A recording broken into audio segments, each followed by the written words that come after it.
Ekonomia sartuko zaigu gaur Eusko ikaskuntzaren tartean. Krisia hasi zenetik guztiok barneratu ditugu, ekonomiaz zenbait kontzeptu, zoru klausulak, desoreka neurtzeko Gini indizea eta beste. Ekonomia feministaz jardungo dugu segidan Eusko ikaskuntzaren Eusko News aldizkariko artikulu mamitsu bati tiraka gaurko proposamena. Itziber Salinas, kaixo. Kaixo, egunon, gaurko gonbidatuak ekonomiaren eta generoaren ikuspegitik lan mardulak egin ditu. Ekonomia aplikatuan aditua da eta Euskal Herriko Unibertsitateko irakaslea. Mertxe Larrañaga, egunon. Egunon, bai. Beno, merkatuarekin lotzen dugu ekonomia, markatorekin eta prezioekin. Beste ikuspegi bat proposatzen du ekonomia feministak, erdigunean ez merkatu eta kapitala eta dirua jarrita. Nola? Bueno, ekonomia hasieran disiplina bezala garatzen hasi zenean, arduratzen zen gai makroekonomikotaz, produziotaz, banaketaz, eta baina denborarekin bere esparrua mugatzen joan da merkatura. Hau da, diruaren truke eroz ahal daitezkeen gauzetaz, ezta? Eta orduan jarri du muga merkatuan eta bakarrik konsideratu ditu ekonomikoak direla merkatutik pasatzen diren bai faktoreak, hau da lana, eta baita ondasunak eta zerbitzuak ere. Eta gainontzeko guztia konsideratu du naiz eta beharrezkoak izan ez direla ekonomikoak, ez? Eta orduan, ekonomia feministak eta egiten duena da, esatea, merkatutik kanpo produzitzen diren gauza asko ere, importanteak direla gure bizitzarako. Ze jarduera ekonomikoen azken helburua izan beharko luke jendearen bizitza kalitatea hobetzea. Eta bizitza erdigunean jarrita, zein lirateke kontaketa hortan sartu beharreko beste elementuak? Bueno, hori oso eztabaidagarria da. Bai. Sartu beharran, ala ez barne produktu gordinean. Esaten dana da, behar bada lehen da bizi. Erabiltzen den adierazlea neurtzeko nola bizi garen, dela bakarrik errenta per capita edo barne produktu gordin per capita, eta horrek kritika asko jasotzen ditu alde askotatik, ez? Eta gero esatea gure bizitzan gauza asko, merkatutik aparte, balio dutela, ezta? Eta beste, etxean eta egiten diren, produzitzen diren ondasunak eta zerbitzuak. Soldatarik ematen ez duten lan horiek, alegia? Bai, hori da. Baina eztabaidan dago horiek sartu behar diren ala ez barne produktu gordinean. Hori beste eztabaida bada. Baina behintzat kontatu eta baloratu eta ikustarazi, jakina baietz. Kalkuluak egiten dira, nola baitekoak, etxeko lanen gainean, barne produktu gordinaren zepuska suposatuko lukeen, eta hori, 80ko hamarkadan Marilyn Warrenek proposatu zuen, ezta? Bueno, hori aspaldiko proposamena da, baina gertatzen dena da, baita ere kritika asko jasotzen ditu, ze azken finean beti erabiliko dugu merkatua, oinarri bezala, ez? Baina horre metodologia ikuspuntutik eta asko aurreratu da, ez? Eta ja, nahiko, ez dakit, orokortuta dao, edo behintzat toki batzutan egiten da, neurtu dirutan zenbat balio duen merkatutik pasatzen ez dan produzio guzti horrek, ezta? Eta gutxi gora bera gurean zein izango litzake proportzioa barne produktu gordin hartuta berriz ere konparaziorako? Asko, da hor dago baita ere alde handia segun eta zen neurritan neurtzen da, hau da. Ze soldata erabiltzen da oinarri bezala, produzio guzti hori neurtzeko, baina izaleike igual laurrena, barne produktu gordinaren laurrena edo hortik. Mertxe, ekonomia feminista ez dator bat ekonomia ortodoxoaren planteamenduekin, baina zeintzu dira enfoke arazo horiek, zeintzu dira desberdintasunak edo zertaz ari gara ekonomia feminista ari garenean? Lehenik eta behin esango genuke, hainbat kontzeptu zalantzan jartzen dituela, ezta?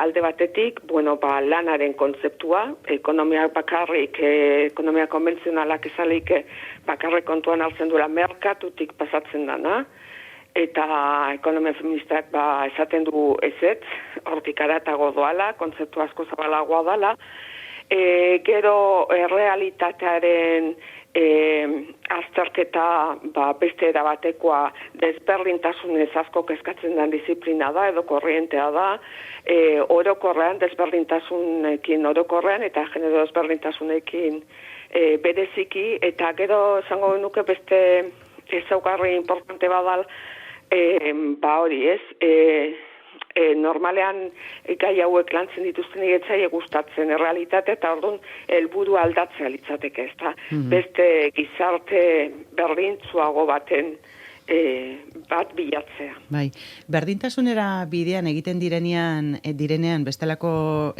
kalkuluak, neurketak egiten direnean, lan merkatuan zenbat emakume eta gizonari diren, adibidez neurtzen da, edo soldaten artean zenbateko arrakala dagoen, zenbat emakume dauden zuzendaritza postuetan, horrela txertatzen da nolabait genero ikuspegia egokia alda, hori? Bai, bueno, egokia da, bai, modu bat daude. Hori guztiz beharrezkoa da jakitea nola gauden, eta horretarako estadistikak erabili behar dira. Estadistikak sexuaren arabera desagregatuta egotea nahiko berria da. Pentsatzen dugu aspaldikoa dela, baina oso berria da, eta oraindik ere hutsune nabarmena daude. Beste kontu bada, bakarrik neurtu behar baditugu, bakarrik arraiak adibidez, ez? Ze alde dauden langabezita, ze alde daon langabezitazan, ze alde daon jarduera tazan, ze alde daon zuzendaritza postuetan. Behar bada aldeak bakarrik informazioa bai ematen dute, baina ez da nahikoa, ez? Porque arraiak iztea posible da, eta orduan pentsatzen dugu arraiak izten baldin badira, tarte horiek txikitzen baldin badira, ora hobetzen doala eta arazo guztiak konponduko direla. Eta hori ez da horrela, ze adibidez orain gertatzen ari dana da, neurri baten, igual soldatan arraia edo diferentzia geizten ari da, baina berantza. Osea, soldatak devaluatzen ari delako orokorrean. Bai, ez da arrakala txikitu delako. Hori, eta orduan hori ez da ezin leike positibo bezala ikusi. Lanaren mundu erakundearen arabera, emakumeek gizone baino laurden bat gutxiago irabazten dute. Eta gizonek irabazten duten dolar bakoitzeko 79 zentimo emakume beltzek, hori beste ezaugarri bada, 74 zentimo gutxiago, eta Hego Ameriketakoek 56 estatu batuetan datuak esanguratsuak badira, ezta? Bai, oso. Eta soldaten arraia da seguru asko ezberdintasun ekonomiko importantenetako bat, eta behar bada zaiena, aurre egiteko zaiena. Ze askotan, pentsatzen dala, gutxiago kobratzen dala, lan berdinak egiteagatik, baina ez da lan berdinak egiteagatik, orokorrean, da toki diferentetan daudelako batzuk eta besteak. Eta orduan diferente baloratuta daudelako gizonen enpleguak eta emakumezkoenak. Orduan, horri guztiari aurre egitea nahiko komplikatua da, eta gainera oso importantea da, zegero horrek etorkizunean garrantzia handia edukiko du. Langabezira joaten garenean, edo jubilatzeko garaian, eta ez, orduan horrek desberdintasun guzti hauek eragina dute ez bakarrik lan merkatuan gaudenean, eta enplegua daukagunean, baizik eta enplegua galtzen dugunean, edo lan merkatutik ateratzen garenean, zartzaroan, ez da? Bai. Beste kontu bat ez ere galdetu nahi dizugu, Mertxe. Forbesen zerrendaren arabera munduko aberatzen 11% dira emakumeak, eta gehiena gainera erentzian jaso dute dirua. Honek ematen du ideia, emakumeek ez dutela aberastasunik sortzen? Ez, erentziena nik ez nuke, nik esango nuke gizonezkoen aberatzenen artean ere erentzia jasotzen asko daudela. Bai. Osea, erentzia oso importantea da. De hecho, gaur egun, eta kizuen bezala orain dela 3 edo 4 urte, Piketik atera zuen horrelako liburu bat, honen inguruan. Bai, 21. mendean. Eta erentziaren garrantzia azpimarratzen zuen. Ez da, gaurko gizartetan erentzia funtsezkoa dala aberastasunean. Orduan nik ez nuke hori esango. Ez dakit ze portzentaje da gizonezkoena aberatzen artean, ez naiz asko egia esan arduratu gai horietaz, ez?